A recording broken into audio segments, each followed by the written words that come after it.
How's it going, everybody? Welcome back to the channel. My name is Ace, and today we are checking out Pink Floyd's Echoes at Pompeii. I believe it was in 1971 that this was, and then I guess it was released in 1972 or 1974 for VHS and media like that. I'm not really sure, so maybe somebody could correct that in the comments. That would be awesome, so I know that I'm getting the right information. And then I think Pink Floyd did another show in 2016 in Pompeii, and I think that got released in 2017. I think, I'm not 100% sure, but I from what I can understand, they've been there twice. And I don't know much about Pompeii other than it is in Italy, and then I think a volcano like erupted, and whoever was living there either had to flee or like got destroyed by the volcano. There was like nothing left of Pompeii from what I understand. And I guess now it's pretty much just an amphitheater. I don't really know much about Pompeii, so if somebody wants to give me like a brief history on the events of Pompeii and what happened, that would be awesome. But yeah, a lot of people suggested to check this out. Admittedly, I pushed it off because it said it was a 24-minute video, and I was like, that's kind of a lot to sit through and all that. But from what I can understand, everybody agrees just check out part one of Echoes, and that's much more doable. It's about 12 minutes, so it's about half. So that's definitely more doable, and I'm ready to check this out because I've heard really good things. So I say we go ahead and get started. But before we do, don't forget to like and subscribe. It's cool. It's free. Tells me I'm doing the right thing, going in the right direction, all those good things. Don't forget to check the description of the video as well. There's a lot of cool things in there. All my socials are in there. You can go over there and say hi. Hello. If you're interested in supporting the channel and getting a priority request in, you can check out the Buy Me a Coffee link. The link to the video we reacted to is also in the description. And without further ado, Pink Floyd, Echoes. Here we go.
by chance two separate glances meet, and I am you, and what I see is me. And do I take you by the hand and lead you through the land and help me understand the best I can? And no one calls us to move on, no one forces down our eyes, no one speaks and no one tries, no one flies around the star.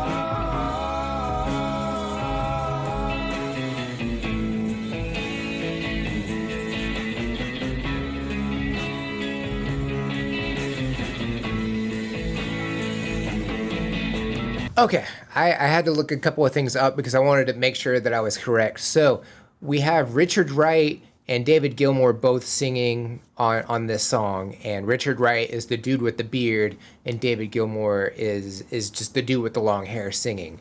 And then you have Nick Mason on drums, which is still pretty accurate. And then I think for this song, Roger Waters is on piano or keys. I'm not really sure. They haven't really shown him, I don't think. There's a lot going on here. Like they're kind of like they're showing, you know, them playing, and then they're like cutting to them walking over like this. I don't really know what, because I don't know much about Pompeii, but it looks like there was like an active area, kind of like it's just steaming and stuff. I don't know if it's like the volcano was kind of active and they were just walking around, or what, but like they cut over to that, and then they cut over to like a bunch of the art, which looks really haunting with this song playing and everything. And then closer to where we paused, there's like this like boiling water or mud or something. I'm not really sure what it is, and I'm not even sure where it is, especially from where they're playing. I don't know how far away from the amphitheater it is. I really don't know anything. And that brings up another question that I have. How are they playing electric instruments at Pompei Amphitheater? Do they have like a generator that's kind of powering all the electric instruments, or is there actually power out there at the amphitheater? I have a lot of questions, more than I probably should. I don't know. But I mean, so far, like, it's really cool seeing them back in the day, and it's just them playing. There's not even really an audience. Like, I kind of expected people to be in seats, but they're really not. It's just like a few people down there filming, I guess, I think, and the band themselves, and that's really it. So it's a lot more minimalistic than I thought for this performance. I don't know if they were playing just to play and then they turned it into a movie, or I'm not really sure much about this. So yeah, if anybody has any information about Live at Pompeii, I would definitely love to learn. And they haven't really shown guitar, bass guitar. I don't think they showed the keys, piano. They showed Nick Mason playing, and they showed both David Gilmour and Richard Wright singing, and that's really about all they've shown in terms of the performance itself. But yeah, I'm kind of just in awe of this whole performance so far, and I think I need more, so I say we go ahead and get back to it. So here we go.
So some of my questions got answered. Also, before I continue, I think I messed up who was playing what. So let me correct myself. So Roger Waters was on bass guitar and Richard Wright was on keys. I had them switched.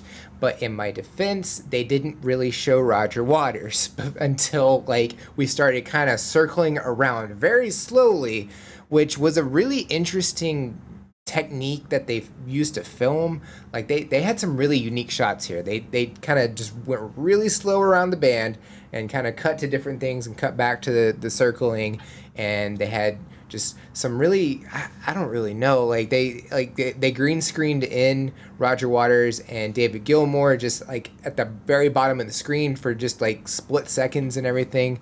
And that's when I think I started to realize, oh, I kind of messed up some instruments here. So I wasn't really sure because I don't think I've ever heard echoes. I can't really remember, but I was going into this thinking maybe it's going to be an instrumental, and then they did start singing, and then the second half of the song is pretty much just instrumental and with a solo. Like there's no more singing. So at least as far as I can tell, I know there's a part 2 to this song. I don't know if they did part 1 kind of closer to the top, and then they did part 2 like right after that, and then with the movie format they kind of just shifted things around, or if they actually just played part 2 afterwards. I don't even know much about what part 2 is. I was just mostly told to check out part 1, which is, kind of less daunting when it comes to a 23-minute video versus a 12-minute video. So that did help a little bit. But yeah, I liked this. It was cool seeing Pink Floyd just be Pink Floyd, just like the 4 core members of the group,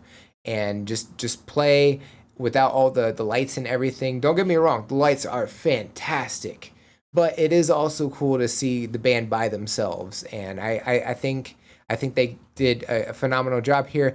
The techniques with the filming kind of a little more baffling to me. I know it was the 70s, but like during a good chunk of the solo, they just focused on the guitar and didn't zoom out at all to David Gilmour. They showed Nick Mason playing drums, which is a cool drum set. Like the designs on there were really cool looking and stuff. But they just showed David Gilmour's guitar, and that was kind of annoying to me. I would have liked to actually see him play rather than just see strumming. You know what I mean? Like that was kind of to me. But again, this was also back during a time when they just focused on the instrument itself rather than the performer, rather than zooming out and showing everything else. They kind of just focused on one singular thing, and to me that's kind of irritating. To somebody else it might be super fascinating, but they did, after a while they did show them playing and stuff, and that I guess in a way you kind of got both, and because I'm sure some people love just zooming in on the instrument itself, but I like to see the person playing. I like to see the person using their guitar techniques, using their instrumental techniques, and all these things, and that's just me. But yeah, I mean, I liked the song, I liked the performance. I thought it was, I don't know how they decided to go to Pompeii to play, but I think it's a really cool idea. And yeah, I mean, Pink Floyd, phenomenal band for sure. I would not mind checking out more. If y'all have any suggestions or anything like that, definitely drop it in the comments below. Would love to check that out. Don't forget to like and subscribe. It's cool. It's free. Tells me I'm doing the right thing, going in the right direction, all those good things. Don't forget to check the description of the video as well. There's a lot of cool things in there. All my socials are in there. You can go over there and say hi. Hello. The release schedule always drop on the socials a couple of days early, so if you want a sneak peek at what's coming out the following week, that's the best way to do that. If you're interested in supporting the channel and getting a priority request in, you can check out the Buy Me a Coffee link in the description. Each request is only $5 and it helps me out a bunch. The link to the video we reacted to is also in the description. If you made it to the end of the video, comment hashtag Pompei. I think that's it for this reaction. I'll check you on the next one. Bye, guys.